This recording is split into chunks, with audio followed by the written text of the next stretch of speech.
प्रिय छात्रों, आपने सूर्यकांत त्रिपाठी निराला जी का नाम अवश्य सुना होगा। सूर्यकांत त्रिपाठी निराला हिंदी साहित्य के एक मशहूर कवि हैं।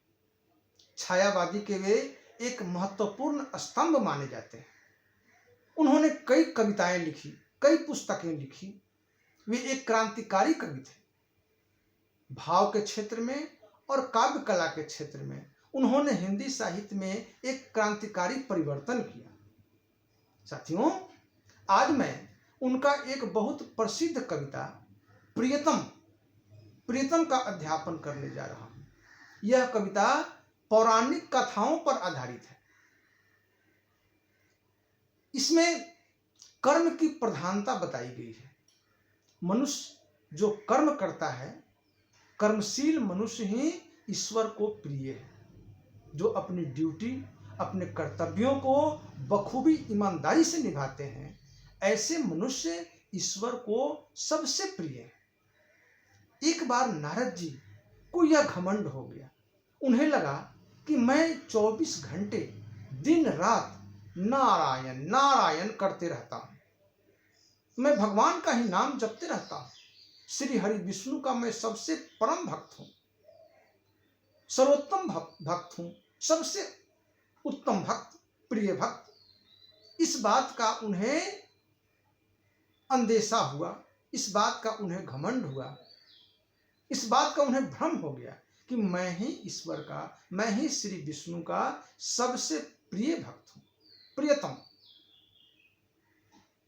इस बात को मन में लेकर वे विष्णु जी से ये सुनना चाह रहे थे कि मैं ही उनका सबसे प्रिय भक्त हूं। वे विष्णु लोक पहुंचे। उन्होंने विष्णु जी से कहा, हे प्रभु, आपका सबसे प्रिय भक्त कौन है? विष्णु जी ने कहा कि है कोई। नारद की उत्सुकता बढ़ गई। कहा कि कौन है, बताइए। कहा कि है पृथ्वी पर एक किसान, वह मेरा सबसे प्रिय भक्त है। नारद जी ने कहा कि तो मैं उसे देखूंगा।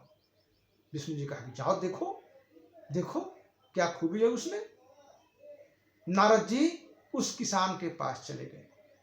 उन्होंने देखा, किसान सुबह उठा, श्री राम का नाम लिया, अपने बैलों को चारा पानी दिया और उसे लेकर खेत में चला गया।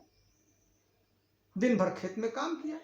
फिर दोपहर को आया, स्नान आदि करके एक बार भगवान का नाम लिया और फिर बैलों को चारा खिलाया, खुद भी खाना खाया और फिर अपने खेत में पहुंच गया।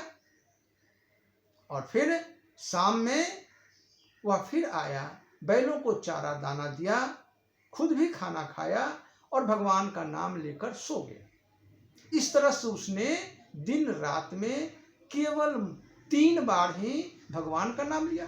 नारद जी मन ही मन बड़े पुलकित हुए, बहुत खुश हुए। अरे सिर्फ 3 ही बार नाम लिया, 3 बार, और प्रिय भक्त हो गया, सबसे प्रिय, और मैं तो 24 घंटा लेते रहता हूं। ऐसा कह करके, ऐसा मन में विचार करके नारद जी पहुंच गए फिर विष्णु लोक। विष्णु जी तो अंतर्यामी थे, समझ गए बात को। कहे कि आओ आओ नारद, एक और काम याद आ गया है, बहुत जरूरी। ये तेल का पात्र लो। एक छोटे कटोरी में पूरा तेल भर दिए लबालब, और कहे कि देखो, इसे पूरे ब्रह्मांड में घुमा करके लाओ। ये काम सिर्फ तुम ही कर सकते हो, लेकिन ध्यान रहे इसमें से एक बूंद भी तेल गिरने ना पाए। नारद जी ने कहा कि बहुत बढ़िया। नारद जी गए, तेल का कटोरी लिया तलहथी पर और फिर चल दिए ब्रह्मांड में घूमने, परिक्रमा करने। घूम फिर करके आ गए। विष्णु जी ने कहा कि तब आ गए नारद? बोला कि हाँ आ गए। आपने जो काम किया दिया था वो काम मैंने बखूबी निभा दिया। तेल गिरा तो नहीं? कहा कि नहीं, बिल्कुल नहीं गिरा, एकदम ध्यान था मेरा तेल पर, गिरे नहीं। कहा कि तब बताओ कि मेरा नाम कितने बार लिया? कहा कि नाम क्या लेता? नारद जी ने कहा, नाम क्या लेता, आप तो काम दे दिए थे, इतना करा, अगर नाम की ओर ध्यान जाता तो फिर काम बिगड़ जाती। कहा कि ओ, तो किसान को भी काम मैंने ही दिया है, वह मेरा दिया हुआ काम बखूबी निभाता है, और फिर इसके बावजूद भी 3 बार मेरा नाम लेता है। अब तुम ही बताओ कि मेरा प्रियतम भक्त कौन है। नारद जी लज्जित हो गए। साथियों, इस कविता का, इस कथन का यह उद्देश्य है कि अपने कर्तव्य का पालन जो करे वही ईश्वर का प्रियतम है, वही ईश्वर का सबसे बड़ा भक्त है।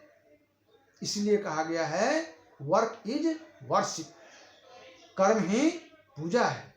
जो अपने कर्मों का निर्वहन करेगा, यदि मान लीजिए कि आप किसान हैं तो खेत में अन्न उपजाइए, मेहनत से काम करिए। यदि आप विद्यार्थी हैं तो अभी आपका कर्म है शिक्षा अध्ययन करना, शिक्षा ग्रहण करना। ईमानदारी से आप शिक्षा ग्रहण करिए, यही आपकी ड्यूटी है। इससे भगवान खुश रहते हैं। फिर अगले वीडियो में मिलेंगे। यदि आपको अच्छा लगा हो तो लाइक ज़रूर करें और अपने दोस्तों में भी शेयर करें, क्योंकि इसका लाभ सबको मिलेगा। और चैनल को सब्सक्राइब भी करें। धन्यवाद।